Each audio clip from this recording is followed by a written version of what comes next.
Innan nura idza dakhala al-qalba infataha wa insyarah. Sesungguhnya cahaya, yakni cahaya daripada iman, kalau diberikan oleh Allah ke dalam hati seseorang, maka hati itu akan menjadi bersinar dan juga menjadi lapang. Kata sahabat, hal min dzalika min alamatin ya Rasulullah, adakah ada tanda kepada seseorang yang hatinya mendapatkan cahaya sehingga menjadi lapang? Apa tandanya orang itu mendapatkan cahaya iman di dalam hatinya sehingga menjadi lapang, tentram dan juga selesa?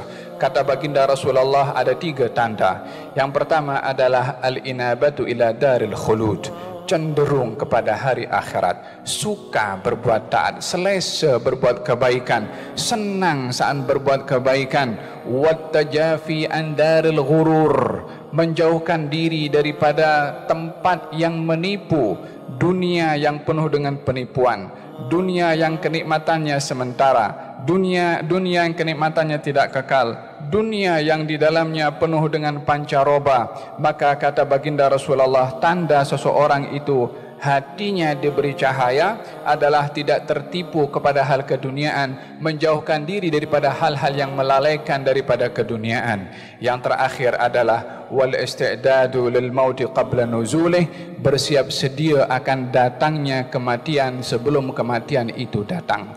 Seorang mukmin senantiasa muraqib, orang beriman senantiasa berada di dalam keadaan mengawasi dirinya akan hari yang datang kepadanya tanpa permisi, tanpa meminta izin. Bila mana datang ajal, la yastakhiruna sa'atan wa la yastaqdimun, tidak akan terlambat sesaat ataupun lebih pun walaupun sesaat bila mana tiba ajal seseorang untuk berjumpa dengan Allah Subhanahu wa ta'ala. Demikian sabda baginda Rasulullah sallallahu alaihi wa ala alihi wasallam. Beliau bersabda, kafa bil mauti wa'idhan, cukuplah kepada kematian itu menjadi peringatan kepada seseorang.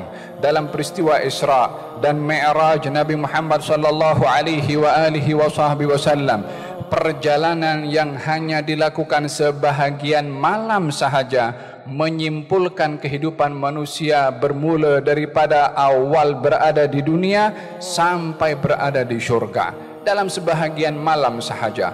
Alangkah panjangnya perjalanan manusia di atas muka bumi ini, alangkah panjangnya perjalanan manusia di alam barzakh, alangkah panjangnya perjalanan manusia di akhirat, yang dikatakan satu hari di akhirat umpama 1000 tahun mengikut hari-hari di dunia.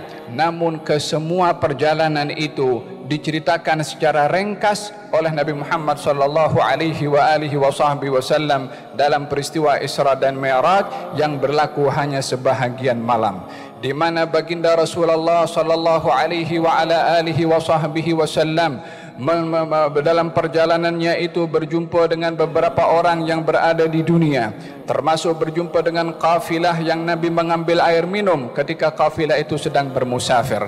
Ini berjumpa di alam dunia, kemudian dibawa oleh Allah Subhanahu wa taala ke alam barzakh, yakni diperjumpakan oleh Allah Subhanahu wa taala kepada mereka yang berada di alam barzakh.